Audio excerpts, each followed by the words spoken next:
हम श्रीमद् भागवतम के चौथे स्कंद के 26वें अध्याय के श्लोक संख्या 5 को पढ़ रहे और उसको समझने की कोशिश करें। तो इसमें हम देखते हैं किस प्रकार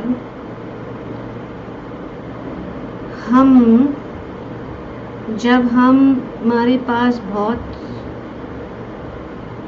ऐश्वर्य प्राप्त कर देते हैं, और प्रभुपाद जी अपने तात्पर्य में बताते हैं कि जब किसी मनुष्य को अपने पद का गर्व हो जाता है, ये सबसे जो है खतरनाक चीज, तो वह रजो तथा तमो गुणों के प्रभाव में आकर बिना रोक टोक के अपनी इंद्रियों का भोग करना चाहता है, जैसे कि यहाँ पे बताया गया है। और उस तरह उसे आसुरी कहा जाता है। तो यहाँ बताया गया कि किस प्रकार से पुरंजन आसुरी वृत्तियों के प्रभाव में आ गया। तो ये पुरंजन हम ही, पुरंजन जीव। श्री नारद मुनि एलेगोरी को बहुत अच्छी तरह से बता रहे हैं कि किस प्रकार से, और अंग्रेजी में भी और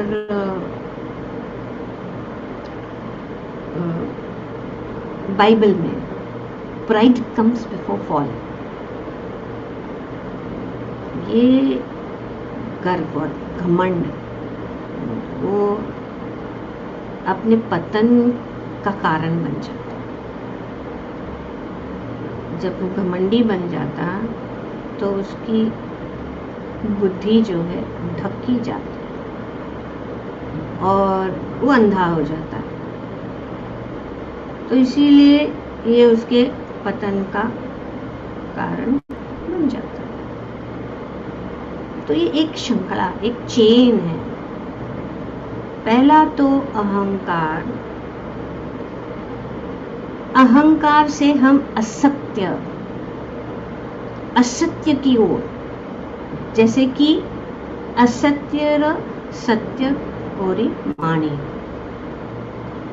हम सोचने लगते हैं हम ही सबसे अच्छे, हम ही ग्रेट है, हम ही तो भोक्ता है, हम एंजॉयर है, हमको ही सब कुछ मिलना चाहिए, मैं हकदार हूँ, आई डिजर्व एवरीथिंग। और ये भूल जाता है, ये अहंकार के कारण वो भूल जाता है कि मैं अपनी असली स्वरूप को भूल जाता है। और अपना असली स्वरूप क्या है? कृष्णेर नित्यदास, कि हम जो है भगवान के दास हैं। और जब हम ये भूल जाते हैं, निकटस्थ माया झापटिया माया करती। और वो कैसे? गुणों के अंदर, क्योंकि हम गुणों में ही बंधे हुए हैं। तो रजोगुण जो है तुरंत उसको पकड़ लेता है और हमारे अंदर इच्छाएं हो जाती कि हमको बहुत धन कमाना है, हमें कुछ पहचान होना चाहिए हमारे जीवन में, हमें क्या आनंद देगा, और फिर हमको और चाहिए और चाहिए। इस प्रकार से ये रजोगुण, और रजोगुण के कारण क्या होता है कि हमारी इच्छाएं जब पूर्ण नहीं होती है तब तमोगुण एंटर करता है। तमोगुण हमको विचलित कर जाता है, फ्रस्ट्रेशन क्रिएट करता है, क्रोध आता है, और इस प्रकार से हमारी बुद्धि जो कम हो जाती है। ये तो दूसरे शास्त्र जैसे कि ईसाइयों के भी जो ग्रंथ है उसमें भी बताया गया है। ऐसा नहीं है कि यही सिर्फ हमारे शास्त्र, सब शास्त्र में ये बताया गया कि प्राइड कम्स बिफोर फॉल। तो ये किसके कारण होता है? क्योंकि हमारा जो बुद्धि नाश हो, और फिर हम सोचते हैं सब छोड़ो, बस एंजॉय करो, क्या फर्क पड़ता है, बस एंजॉय करो। तो इस प्रकार से वो फंस जाता है, जो यहाँ पे पुरंजन की अवस्था। तो जब आदमी अपने पोजीशन पे प्राउड हो जाता है तो वो भूल जाता है कि वो जो है दास, भगवान के नित्य दास। और इस प्रकार से रजोगुण और तमोगुण जो है हमें पकड़ लेता है। तो जब ऐसा हो जाता है तो हमारी इच्छा बिना सीमा की ओर पार कर देती है, जो है हमारा जो एंजॉयमेंट में कोई रेगुलेशन नहीं है, और हम जो है हमारी दिशा भूल जाते हैं। हम अपनी दिशा, हम we lose direction in life, कोई डायरेक्शन नहीं। तो यहाँ पे यही बात की, और जब ऐसा होता है तो हृदय जो है कठोर बन जाता है। राजा पुरंजन आसुरी वृत्तियों के प्रभाव से आ गया था। ये मैं आ गया आसुरी वृत्तियों, जिसके कारण उसका हृदय कठोर तथा दया शून्य हो गया। तो इसीलिए किसी के ऊपर दया नहीं, बस हम उनको कुचले, बस हम कैसे भी उनको पैरों के नीचे कुचल के उनके सिर के ऊपर पैर रख के हम आगे बढ़े, ये भाव। और फिर जो हमारी इस इच्छा या जो हम प्राप्त करने चाहते हैं, अगर वो नहीं हो तो उनको गिरा देते हैं।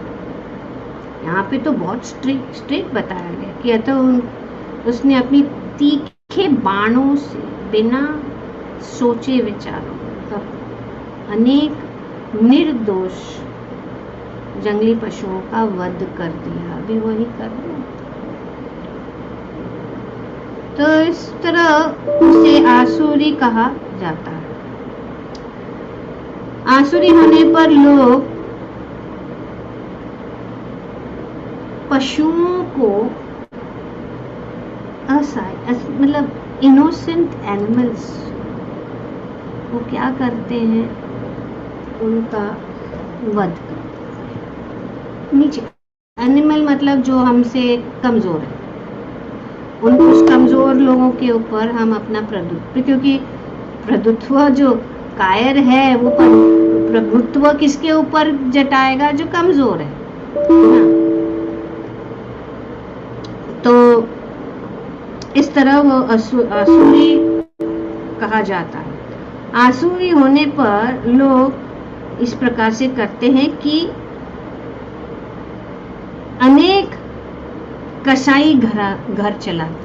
अभी इसके लिए कसाई, कलयुग में रजो तथा तमगुण में वृद्धि होने से प्राय सभी लोग आसुरी हैं,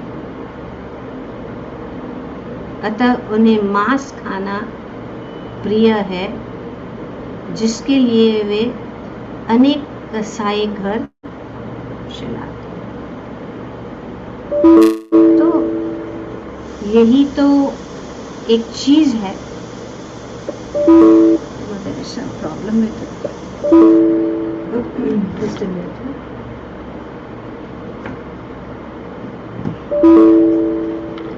clear, can hear me, no? But there's some disturbance. कुछ हो रहा है?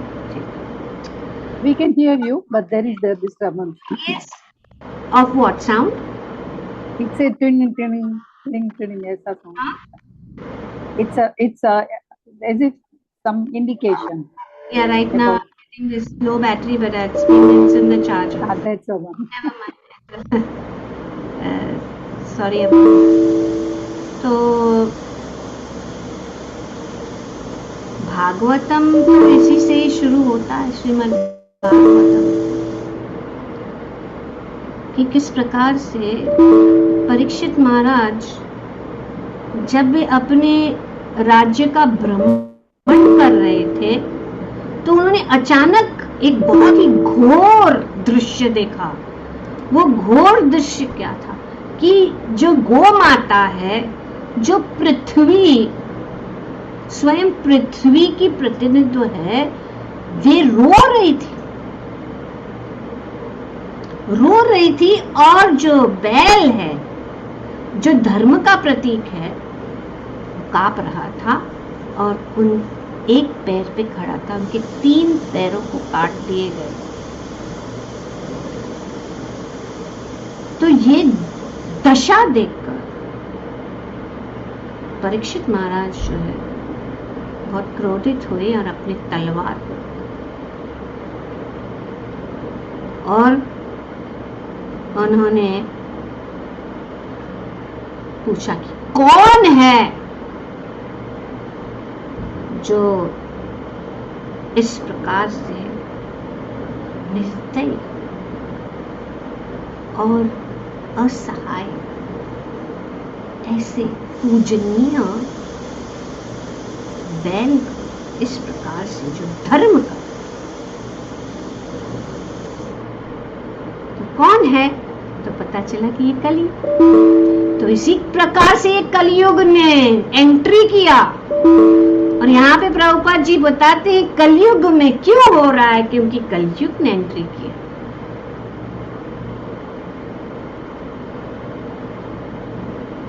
तो उन्होंने पूछा कि क्यों हो रहा है, तो धर्म ने जवाब दिया, मैं किसी को दोष नहीं दे सकता, मैं सिर्फ ये आपको कह सकता हूं कि ये इसीलिए हो रहा है क्योंकि लोग जो है धर्म को भूल रहे हैं, धर्म को भूल रहे हैं, तो इसीलिए हो रहा है। तो कह रहे कि नहीं, ये एक व्यक्ति का काम नहीं है, पूरे जो समाज में ये फैल रहा है। इस प्रकार से ये लंबी कथा है, पर ये शुरू इसी से हुआ है, हत्या। तो जब गाय रोती है, धर्म लड़खड़ाता है, लड़खड़ाता है, सब समझना कि प्रॉब्लम है। तो ये बहुत बड़ा प्रॉब्लम है। और परीक्षित महाराज के होते हुए उन्होंने कली को मारने के लिए तैयार, तो कली जो है उनके शरण में गिर गए कि मैं कहाँ जाऊं, अभी तो मैं प्रकट हो गई हूं, मैं कहाँ रहूं।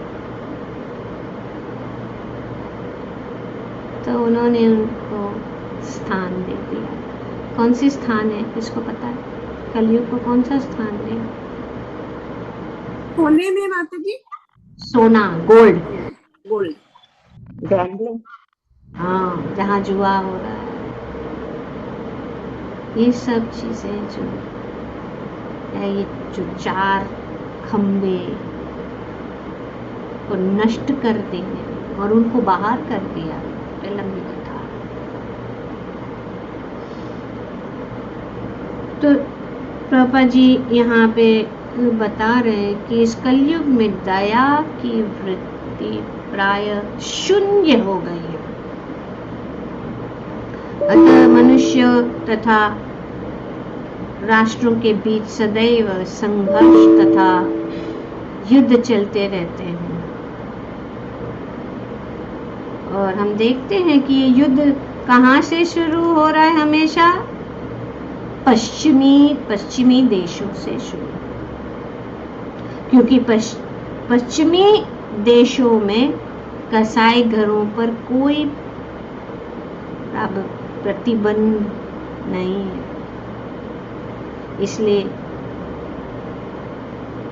प्रति 5वें या 10वें वर्ष महायुद्ध होता है। हम देख ही रहे हैं, हम इस युद्ध में ही बैठे, युद्ध का समय में बैठे।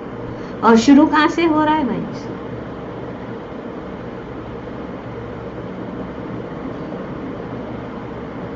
और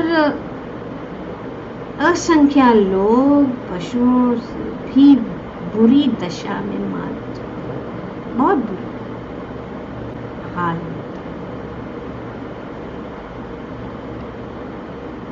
तो यहाँ पे ये वर्णन दिया कि किस प्रकार से कलयुग ने एंट्री किया और आज भी ये चल रहा है।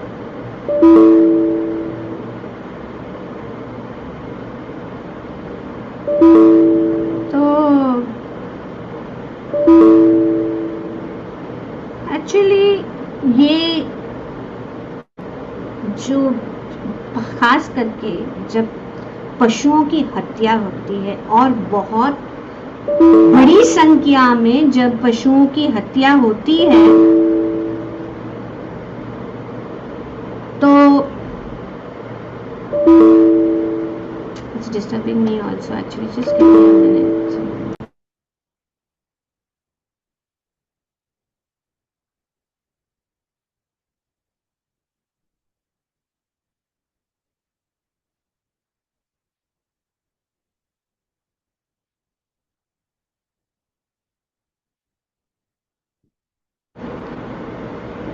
Okay, now I hope. So जब बड़ी संख्या में ऐसे पशुओं की हत्या होती है, तो पशुओं की जो चीख होती है, पशुओं की जो चीख होती है, वो चीख जो है एक प्रकार का जो है एक वेव क्रिएट करता है। उस वेव को क्या कहते हैं? उसको कहते हैं Einstein pain wave. Einstein pain wave क्या है? ये एक प्रकार का वेव है और इस वेव के कारण जो है बड़ी बड़ी जो है चीजें, जैसे जगत में जो अपनी प्रकृति जो है हिल जाती है। और क्या होता है? भूकंप होता है। और हमने देखा और लोगों ने अनुभव किया है कि जब हमारे देश में बड़ा भूकंप हुआ था भूज में, तो वो भूज में सबसे बड़ा कसाई खाना था और इस कसाई खाने में हजारों पशुओं की हत्या की जा रही थी।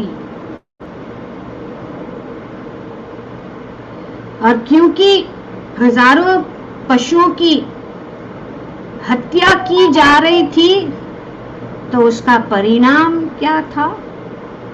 उसका परिणाम हम देख सकते, भूकंप, तूफान, ज्यादा वर्षा, और अब हम खुद देख रहे हैं कि युद्ध, वॉर्स।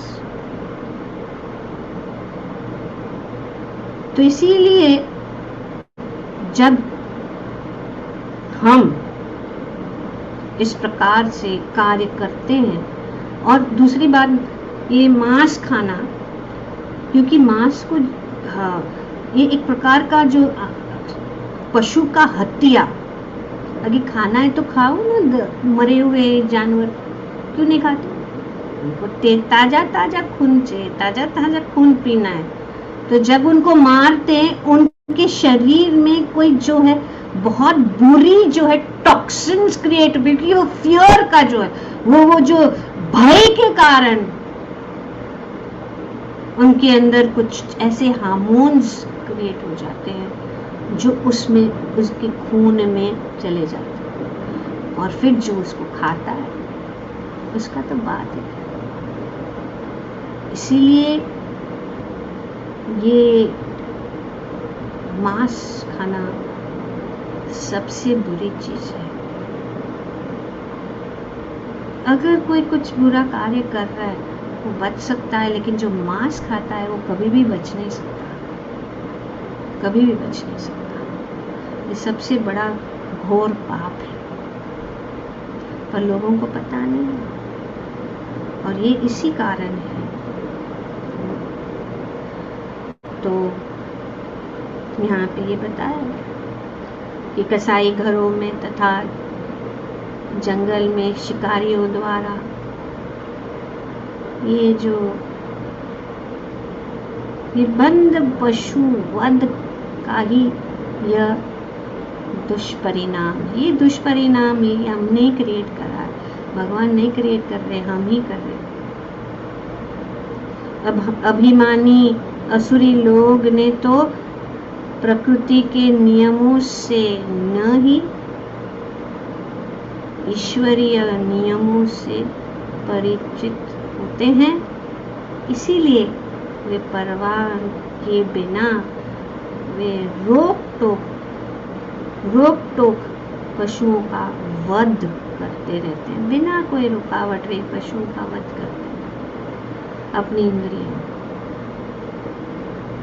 अब ये बहुत महत्वपूर्ण बात है हमारे लिए, और ये है कि कृष्णा भावनामृत आंदोलन में पशुवध सर्वथा वर्जित है। इसका तो बहुत बड़ा टॉपिक है, क्यों, पर हम थोड़ा सा हम टच कर पाए, लेकिन वर्जित है। सब कोई जो है ममैवांश जीवलोके जीवभूत सनातन, सब भगवान के अंश है, भगवान सबके पिता हैं। कौन चाहेगा? क्या अगर कोई व्यक्ति हमारे बच्चे का वध करता है, मारता है, मार देता है, तो क्या पिता उनको छोड़ेंगे? सामान्य जीवन में तो क्या भगवान हमें माफ करेंगे?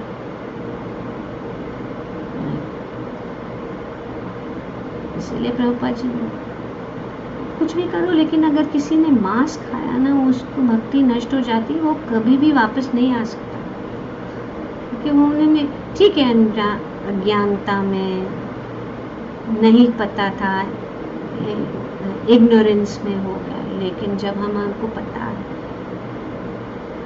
कोई हमें आके ऐसा मारे, हमारे हाथ को काटे, हमारे शरीर में छुरा भोंके, तो हमें दर्द नहीं होता? हम कैसे चिल्लाते? और यहाँ पे पशुओं को मारा जाता। तो इसीलिए यहाँ पे हृदय क्या बन जाता है? कठोर दिल वाला बन जाता है, कठोर दिल, हृदय कठोर तथा दया शून्य हो जाता है। और ये शुरुआत सब किससे होती है? एक चीज है, वो है इस जगत में प्रभुत्व दिखाने के लिए या प्रभुत्व प्राप्त करने के लिए और पद प्राप्त करने के लिए, वहां से शुरू हो जाता है कि हृदय कठोर बने। इसीलिए हम भक्त जो है वे कोई भी पद पे हो वो हमेशा विनम्र, इसीलिए गुरु के शरण में रहना, गुरु के आदेशों के अनुसार करना, ये हमारा भाव। कितना भी हम देखते हैं भक्ति सिद्धांत सरस्वती ठाकुर, नरोत्तम दास ठाकुर, हमारे आचार्य कितने ये है, श्री रूप गोस्वामी, श्री सनातन गोस्वामी, दंते त्रिनग, एक पशु, वे कितने, रूप गोस्वामी, सनातन गोस्वामी, इतने विद्वान थे, वे, और उनके पास इतना धन था क्योंकि वे राजा के खजानवी और एडवाइजर थे। तो कितना, और वे पॉलिटिक्स को नहीं जानते थे, सब कुछ भूल गए। भक्ति में आके अपना जो भौतिक सोच को फॉरगेट करना है, कैंसल करना है उसको,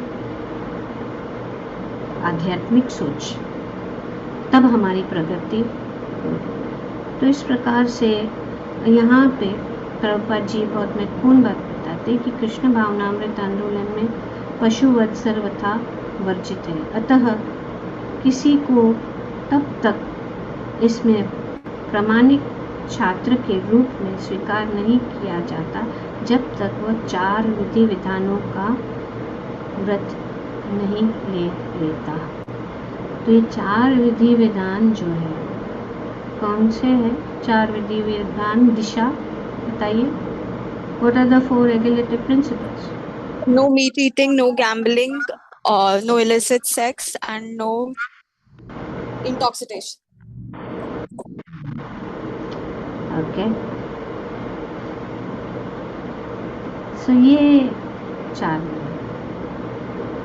इसीलिए किसी को त्रस देने के लिए नहीं है, क्योंकि हम समझते नहीं है उसके पीछे क्या रस, क्या बात है। ये धर्म के साथ संबंधित है। धर्म को का पतन ना हो, धर्म को स्थापित रखने के लिए 4 नियम बनाए गए हैं। पशुवध करना,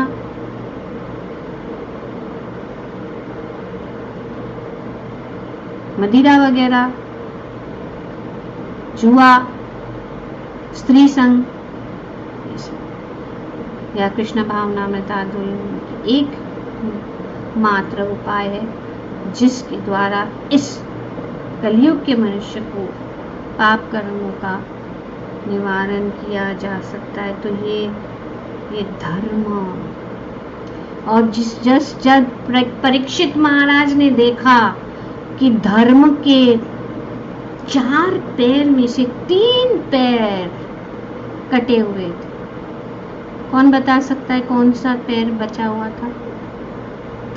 ओके, लेट्स अंडरस्टैंड। धर्म के कौन से 4 है? खंबे कौन से है? 4 खंबे हैं जिसके ऊपर धर्म खड़ा है। दया, तप। तो 4 है, दया, तपस, सत्य और सोच, cleanliness, mercy, austerity, honesty and cleanliness. Mercy मतलब दया, दूसरों जीवात्माओं के प्रति compassion towards all living beings, सिर्फ ह्यूमन बीइंग नहीं। ऑस्टेरिटी मतलब तपस्या, self discipline and control. Honesty मतलब सत्य, सत्य मतलब honesty, truthfulness in thought, word and action. भक्तम का मतलब है नो ड्यूप्लिसिटी, बोल रहे कुछ और कर रहे कुछ और। तो ये सत्य होना चाहिए, मन में कुछ बोल रहे कुछ नहीं, हमारा तो मिस्टेक से हो गया, ये मिस्टेक से आया, मन में कुछ है लेकिन छुपा रहे, फिर डाल देते गलती हो गई। और फिर सोच, क्लीनलीनेस। क्लीनलीनेस मतलब इंटरनल एंड एक्सटर्नल, अंदर से सफाई होना बहुत जरूरी है। हम बहुत स्वच्छ लगते, बहुत नीट एंड क्लीन, नाइस तिलक, ये वो सब लेके आते हैं, लेकिन अंदर से भी क्लीन होना चाहिए। और वो कैसे करें? जैसे कि हम अपने शरीर को स्वच्छ रखते हैं, नहाते हैं 3 बार दिन में, साबुन से नहाते हैं। जब हम अपने हल्का करते हैं तब भी नहाते हैं। नहीं है कि हम गए शौचालय में और बड़ा काम हो गया लेकिन आते हैं नहाए नहीं। तुरंत नहा लेना चाहिए। इसको कहते हैं क्लीनलीनेस। अपने शरीर को क्लीन रखना है, और इंटरनल क्लीनलीनेस है हरि नाम। चेतो दर्पण मार्जनम। ये मार्जनम कैसा होता है, इंटरनल मार्जनम कैसा होता है, जब हम हरि नाम करेंगे। और जब हम हरि नाम करेंगे तो हमारा मन शुद्ध हो जाएगा, हमारी आत्मा शुद्ध हो जाएगी, हमारे विचार शुद्ध हो जाएंगे। तो ये है 4 खंबे। तो ये सब आप लोग सब जानते हैं, और जो लोग दीक्षा लेने वाले हैं इनको पक्का पक्का डालना है। पहला क्वेश्चन तो गुरु महाराज यही पूछेंगे, व्हाट आर द 4 नियम्स, क्या है 4 नियम। ये 4 नियम को समझना है कि हमको, अरे ये इसीलिए तो लोग इंटरेस्ट नहीं है दीक्षा लेने, क्योंकि उनको ये छोड़ना नहीं है और भक्ति में आना नहीं है उनको, और वो जाएंगे वहां पे सब अलाउड है, तुमको जो करना करो, बस हमको जरा हमको बस सब चेले बनाने और इतना दान दे दो, आप देते रहो, बस तुम कुछ करो। ऐसा कुछ नहीं। गुरु महाराज ने मुझे स्ट्रिक्टली कहा कि are you following upon those who have taken दीक्षा, उन लोग क्या कर रहे हैं, कहाँ हैं उन लोग, आप पता करें। मैं क्या बोलूं, बंद। told me, fired me literally. तो ये रिस्पॉन्सिबिलिटी का काम है। अगर गुरु रिस्पॉन्सिबिलिटी लेता है तो शिष्य का भी रिस्पॉन्सिबिलिटी होना चाहिए कि वो अपने गुरु के आदेशों का पालन करे और भौतिक जीवन को भूल जाए। और जो आज का जीवन है, अगर हमको भौतिक दुनिया में रहना है तो हम रह सकते हैं, लेकिन ये हमें हमेशा रहना चाहिए कि गोपी बटू पद कमलयो दासानु दासानु दास। तो कहीं पे भी जाओ, सबसे बड़ा एग्जीक्यूटिव क्यों ना बनो, सबसे बड़ा सीईओ क्यों ना बनो, लेकिन भावना वही है। कृष्ण कॉन्शियसनेस ये नहीं है कि रोज मंदिर में जाना, वो तो है, रोज मंदिर में जाएं और घर में आरती घुमाएं, ये नहीं है, सिर्फ उससे बहुत अधिक है। हमें बहुत बड़ा काम करना है, और वो बड़ा काम करना है कि आत्मा को का जो बंदी बना है, आत्मा को छुटकारा दिलाना है, इस शरीर से उसको मुक्त करना है, ये बंधन से बाहर निकलना है। इस भव बंधन से बाहर निकलने का हमारा कार्य है, वो सबसे बड़ा इंपॉर्टेंट वर्क है। नहीं कि हम इस भौतिक जगत में बड़े बने, हमारे परिवार का पालन पोषण अच्छे से करे, वो तो करना ही है, और जो भक्त है वो करेगा ही। लेकिन अगर हमने जो मिसिंग पॉइंट को मिस कर दिया, ये मनुष्य जीवन हमें मुक्त करने के लिए है, बंदी बनाने के लिए नहीं, और ज्यादा बंदी बन के रहने के लिए नहीं। इसके लिए यहाँ पे श्रीमद् भागवतम नारद मुनि इस प्रकार से बता रहे कि खोलो मन का ताला। तो ये सब जो 4 बहुत लंबा है, तो ये जब हम जब मांस खाते तो दया खत्म हो जाती, तो एक पिलर डाउन, ओके, एक पिलर डाउन हो, 4 पिलर, एक पिलर डाउन। फिर जब हम शराब पीते हैं तो फिर तपस्या डाउन, क्योंकि हम इंद्रियों के दास बन गए। तो तपस्या कैसे करेंगे, शराब ही पीना है, इंद्रियां वश में नहीं है, तो डाउन हो गया। तीसरा डाउन कौन सा पैर है,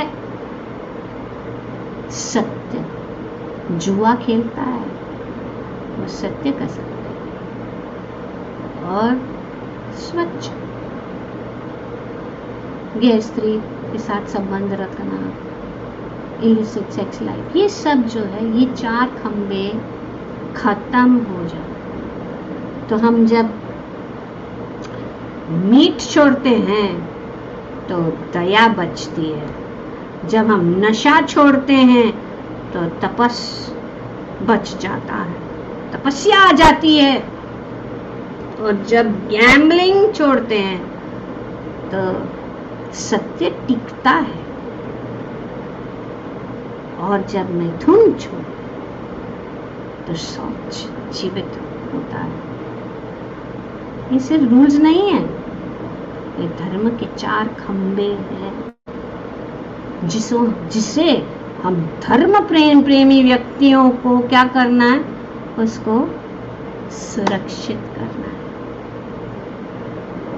तो अभी प्रश्न यही है कि कौन सा खंबा जो है टिका हुआ है।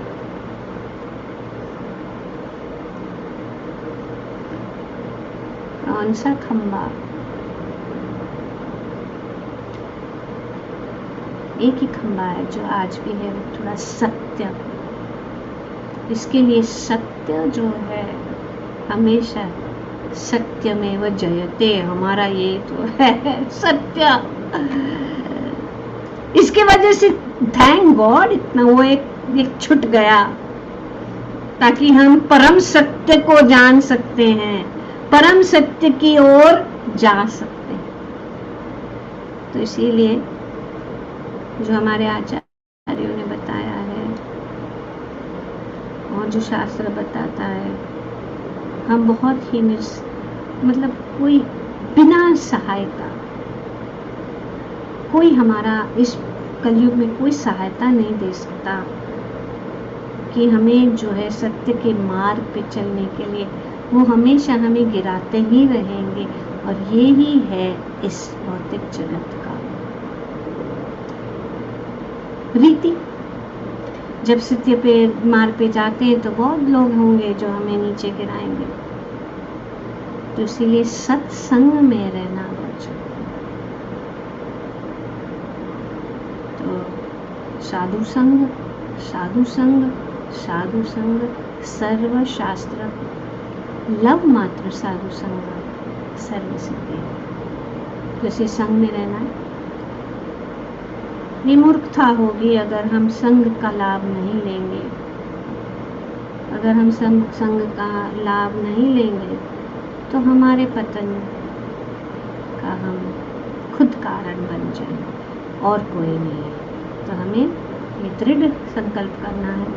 मैं हाथ जोड़कर आपसे निवेदन करती हूँ कि जो भी कठिनाई है, जो भी है, हमें ध्यान में रखें कि हम जितना भी हो सके ज़्यादा से ज़्यादा हम भगवान की सेवा में और भगवान के भक्तों से जुड़े रहें, भगवान की सेवा से जुड़े रहें, भगवान के आदेशों से जुड़े रहें और उसको अपने जीवन में अपनाएं। धीरे धीरे, ये रातों रात तो नहीं हो सकता। धीरे धीरे हम छोटे छोटे कदम लेकर हम आगे बढ़ सकते हैं और इस भौतिक जीवन को लांघ के, इस जो है भव सागर को लांघ कर इसी जीवन में हम भगवत धाम वापस जा सकते हैं। ग्रंथराज श्रीमद् भागवतम की जय। ओम तत्सत। Thank you very much. ओम तत्सत।